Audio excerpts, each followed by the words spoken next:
नमस्कार। मैं राकेश वर्मा आप सभी का स्वागत करता हूं आपके अपने परिवार एसएन गुरुकुल पर। बिहार में बीपीएससी के द्वारा जिन शिक्षकों की भर्ती हुई है, उन शिक्षकों में रोजाना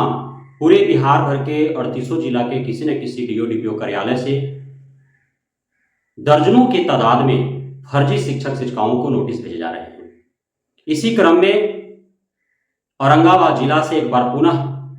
लगभग 20 शिक्षक शिक्षिकाओं को स्पष्टीकरण हेतु नोटिस भेजा गया है, जिसमें 10 शिक्षक शिक्षिकाएं जिन्हें पूर्व में भी नोटिस भेजा जा चुका है, लेकिन उन्होंने नोटिस का जवाब नहीं दिया या फिर संतोषजनक नहीं दिया, तो दोबारा उन्हें नोटिस थमाया गया है। और 10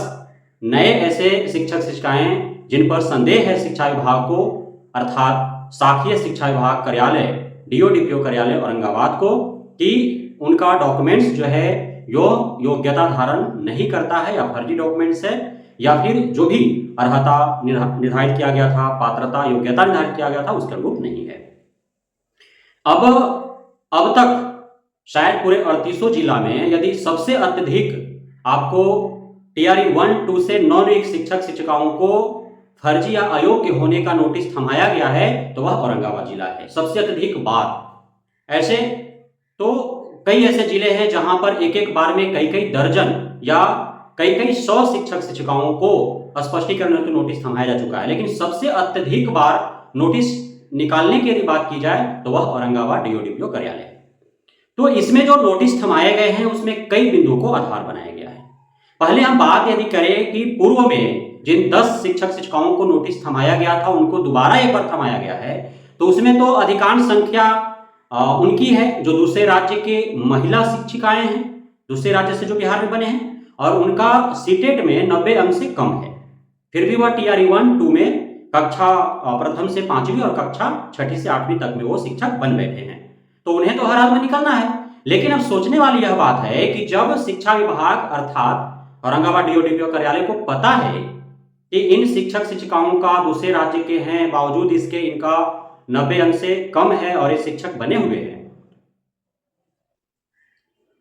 तो उन्हें दोबारा नोटिस थमाने का कौन सा तुक बन पाता है। तो इसमें कई तरफ से जो है वो संदेहास्पद बातें की जा रही है कि आखिर क्यों, जब जान रही है डीओ डीपीओ, जब जान रहे हैं कि अमुक व्यक्ति जो है वो शिक्षक बन बैठा दूसरे राज्य का है और 90 अंक से कम है, तो अयोग्य है, तो फिर एक उसी को दोबारा तिबारा क्यों आखिर? कहीं ऐसा ना हो कि इसमें लेन देन का मामला अंदर ही अंदर चल रहा हो, क्योंकि ऑलरेडी जो वर्तमान में डीपीओ हैं औरंगाबाद के, उन पर प्रपत्र क गठित हो चुका है और वे जांच के घेरे में हैं। औरंगाबाद के डीएम के निगरानी में एक जांच कमेटी बैठाई गई है, उनका जांच चल रहा है, तो उन पर संदेह होना लाजमी है। अब उनमें जो 10 पूर्व में जिनको नोटिस भेजा गया था और दोबारा नोटिस भेजा गया है, तो उनमें तो पहला मैंने बताया आपको कि 90 अंक से कम वाले अधिक संख्या में हैं, और दूसरे वैसे हैं जिन्होंने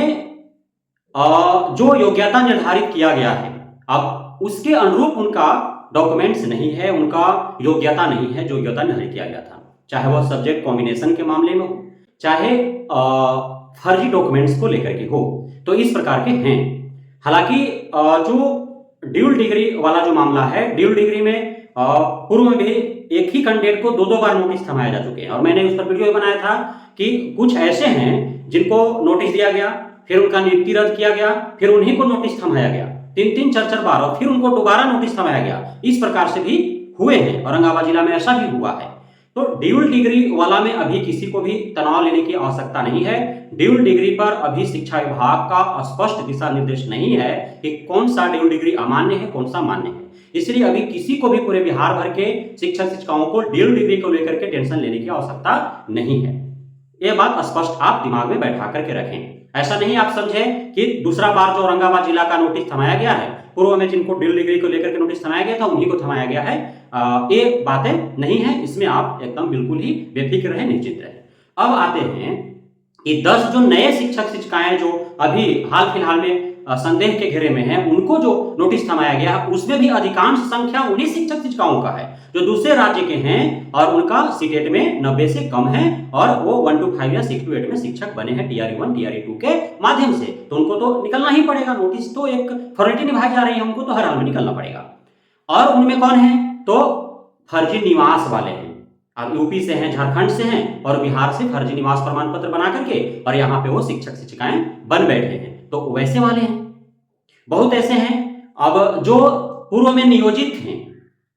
और नियोजित रहते हुए उन्होंने क्या किया कि रेगुलर से ग्रेजुएशन कर लिया, रेगुलर से पोस्ट ग्रेजुएशन किया और उसके बाद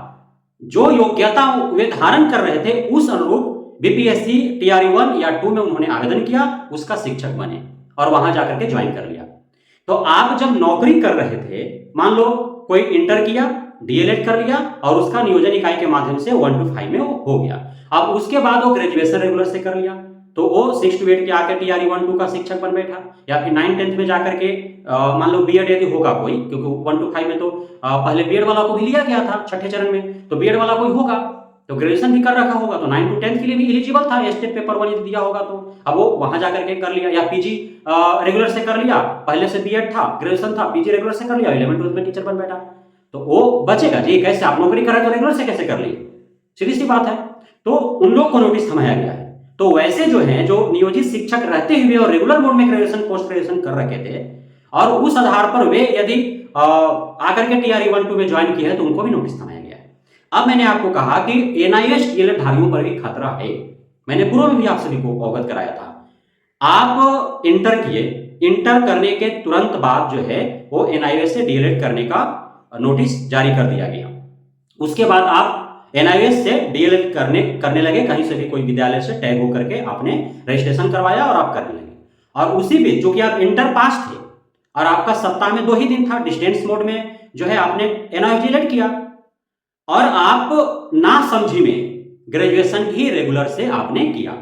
जबकि एनआईएस डीएलएड धारी वही कर सकते थे जो रेगुलरली किसी निजी विद्यालय में, किसी सरकारी विद्यालय में या किसी असरकारी विद्यालय में वो कार्यरत थे, उन्हीं के लिए था। तो जब आप कहीं शिक्षक के रूप में कार्यरत थे तो आप एनआईएस डीएलएड कर रहे थे, तो उसी दरमियान आपने फिर ग्रेजुएशन रेगुलर मोड में कैसे कर लिया, तो इस पर भी आफत आएगा कि नहीं आएगा। तो उनको भी सचेत और सतर्क रहने की आवश्यकता है। इसमें उनको राहत मिलेगा जो रेगुलर मोड में ग्रेजुएशन किए मगर उसका लाभ नहीं लिए, मतलब इंटर किए, आपने एनआईएस डीएलएड कर लिया और उसके बाद आप 1 to 5 का शिक्षक छठे चरण में या फिर टीआरई 1 2 में बने हैं तो आपको दिक्कत नहीं होगी। लेकिन यदि 6 to 8 का यदि आप शिक्षक बने हैं उस आधार पर तो दिक्कत होगा। तो इसको भी आपको मान करके चलना है कि भविष्य में आपको दिक्कत होंगी। इसलिए यदि आपका 1 to 5 में हुआ है और जिस समय आप एनआईएस डीएलएड कर रहे हैं तो उसी समय यदि आपने रेगुलर ग्रेजुएशन किया है तो उसको छुपा कर रखें, गौन करके रखें, उसको मान करके चले कि हम ग्रेजुएशन नहीं किए हैं। और आप यदि 6th फेज में या फिर आप टीआरई 1 2 के माध्यम से 1 to 5 में शिक्षक या शिक्षिका बने हैं तो आप इग्नू से, आप नालंदा ओपन से, आप अन्य किसी ओपन यूनिवर्सिटी से जो है आप ग्रेजुएशन करें यदि आपको भविष्य में प्रोमोशन पाना है तो। वो रेगुलर मोड वाला एनआईएस डीएलएड के साथ रेगुलर मोड वाला ग्रेजुएशन या पोस्ट ग्रेजुएशन आपका मान्य नहीं होगा। बहुत बहुत धन्यवाद आप सभी साथियों का हमारे साथ जुड़े रहने के लिए, बने रहने के लिए, मित्रता प्यार देने के लिए, हम पे भरोसा बनाए रखने के लिए।